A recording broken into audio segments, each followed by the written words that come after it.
SPEMM Madrasa Teachers Association State Committee ni sakharmung bai tini Shikha Bhabono Director of Schools Education Director by Malay Deputation Relaikha Porni Juza Manthai Osala Koksaleka Baro আজকে আমরা Tripura SPEMM teacher সংগঠনের পক্ষ থেকে 6 দফা দাবি নিয়ে আমরা শিক্ষা অধিকর্তার সাথে মিলিত হই।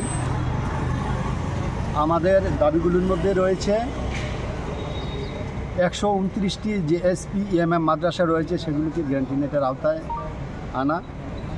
2 নম্বরে রয়েছে আমাদের সমকাজে সমবেতন দেওয়ার একটি দাবি। 3 নম্বরে রয়েছে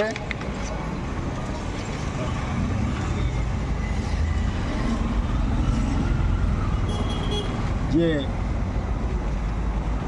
31/12-তে আমাদের একটা ক্যাবিনেট সিদ্ধান্ত হয়েছিল, এই অ্যাডভাইজারি বোর্ড সহ ক্যাবিনেট সিদ্ধান্ত হয়েছিল, ওই অ্যাডভাইজারি বোর্ডের সিদ্ধান্তটাকে বাস্তবায়ন করার একটা দাবি এবং 2.2 এবং 2.25 এবং 2.57 যে ফ্যাক্টর ওটা আমাদের কে দেওয়ার একটা দাবি।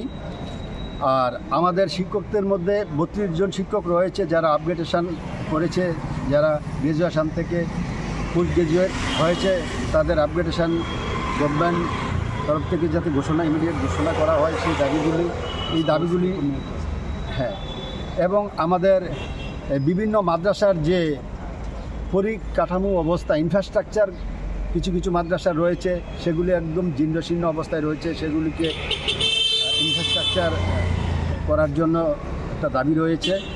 সেই দাবিগুলি নিয়ে আমাদের যে অধিকর্তার সাথে আলাপ আলোচনা হয়েছে, এই দাবিগুলি শুনি উনি আমাদেরকে আশ্বস্ত করেছেন, ওনার তরফ থেকে রাজ্য সরকারের নজরে আনবেন সেই বলে আমাদেরকে আশ্বস্ত করেছে। আমার নাম আব্দুল আলিম, রাজ্য সভাপতি SPEMM টিচার অ্যাসোসিয়েশন। নমস্কার, আজকে আমরা 6 দফা দাবির ভিত্তিতে ত্রিপুরা SPEMM মাদ্রাসা টিচার অ্যাসোসিয়েশনের উদ্যোগে এলিমেন্টারি এডুকেশনের ডাইরেক্টর স্যারের সঙ্গে আমরা মিলিত হই আমাদের বিভিন্ন দাবি দেওয়ার প্রশ্নে। আমি আপনাদের মাধ্যমে আমাদের রাজ্যের মাননীয় মুখ্যমন্ত্রী ডক্টর প্রফেসর মানিক সাহাজির প্রতি দৃষ্টি আকর্ষণ করে আবেদন করছি। আমরা এখন আশা করছি মাননীয় মুখ্যমন্ত্রী ডক্টর মানিক সাহাজি নিশ্চয়ই আমাদের SPEMM সেন্ট্রাল স্কিমের অন্তর্গত শিক্ষকদের রাজ্য কমিটির নেতৃত্বের সাথে সাক্ষাৎ করবেন। এখানে কোয়ালিটি সম্পন্ন শিক্ষকরা শিক্ষাদান করার দায়িত্ব নিয়োজিত আছেন, যেমন শিক্ষক জোসেফ শর্মা MSc ফিজিক্স, শিক্ষক সুবিকাশ দেবনাথ, সন্ধ্যারানী দে, নয়ন শাহ ইত্যাদি টিচাররা আমাদের পাশাপাশি এই মাদ্রাসায় তারা শিক্ষকতা করছেন। এই মাদ্রাসাটা সম্পূর্ণ ত্রিপুরা সরকারের যে আমাদের প্রাইমারি স্কুল আছে, সেই প্রাইমারি স্কুলের যে সকল পরিকাঠামো রয়েছে, যেসব সিলেবাস রয়েছে সেই সিলেবাস আমরা এখানে পাঠদান করছি। তো সেখানে দেশের জনপ্রিয় প্রধানমন্ত্রীজি বলেছিলেন সবকা সাথ সবকা বিকাশ সবকা প্রয়াস সবকা বিশ্বাস। প্রয়াত প্রধানমন্ত্রী অটল বিহারী বাজপেয়ীজি উনি এই মাইনরিটি অধ্যুষিত এলাকা ব্যাকওয়ার্ড সাইডে যেখানে শিক্ষার অভাব সেখানে এই স্কিমটা চালু করেছিলেন 1996-এ। তো ত্রিপুরা রাজ্যে আমাদের টোটাল 129টা মাদ্রাসা রয়েছে, আগরতলা শহরে রয়েছে 18টা মাদ্রাসা। সেখানে যথেষ্ট পরিমাণ টিচার রয়েছে, ইনফ্রাস্ট্রাকচারের অভাব, শিক্ষকের অভাব। কিন্তু আমরা এখানে এই রাজ্যের ছেলে মেয়েদের পড়াই, এই রাজ্যে আমরা সন্তান, কিন্তু আমাদের যে স্বল্প বেতন গ্র্যাজুয়েট টিচাররা 21,000 আর পোস্ট গ্র্যাজুয়েট 27,000 টাকা, এই দ্রব্যমূল্যের বাজারে আমরা এই স্যালারি দিয়ে আমাদের ছেলে মেয়েদের জীবন জীবিকার প্রশ্নচিহ্নের মুখে হয়ে দাঁড়িয়েছে। আমাদের যে টিচাররা এখানে শিক্ষাদান করছে সম্পূর্ণ সব টিচারদের মধ্যে MSc BSc M.Com B.Com এবং নেট কোয়ালিফাইড PhD হোল্ডার এইসব টিচাররা রয়েছে। কোয়ালিটি এডুকেশন আমরা এখানে দিচ্ছি। আমরা আপনাদের মাধ্যমে রাজ্য সরকারের কাছে আবেদন করছি যে মুখ্যমন্ত্রী যাতে আমাদের এই সংগঠনের প্রতিনিধির সঙ্গে কথা বলার একটা সুযোগ করে দেন, বা আমরা যাতে মনের কথাগুলি মুখ্যমন্ত্রীজির কাছে আমরা বলতে পারি, আপনাদের মাধ্যমে আমরা এই আবেদনটুকু রাখছি।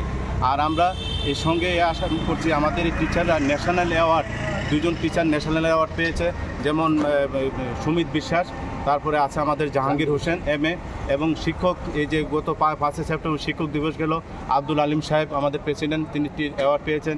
বক্সনগর থেকে মনিরুল ইসলাম এই শিক্ষক অ্যাওয়ার্ড পেয়েছেন। তো সুতরাং আমরা এখানে কোয়ালিটি এডুকেশন দিচ্ছি। মাদ্রাসাতে স্কুলে যা যা পড়ানো হয় সব পড়ানো হয়। আমরা বিএলও থেকে শুরু করে গভর্নমেন্টের যত মানে অর্ডার, চাইল্ড সেন্সাস থেকে শুরু করে সব কিছু আমরা দায়িত্ব সহকারে পালন করছি।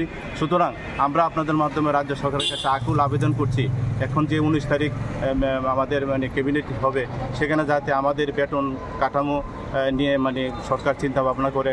তারপরে এই কিছুদিন আগে এই বর্তমান যে সরকার, এই সরকার আসার পরে কর্মচারীদের যে সুযোগ সুবিধা দিয়েছেন, আমাদের মাদ্রাসা স্কুলে যে যারা রান্না করে তাদেরও 1000 টাকা স্যালারি বেড়েছে।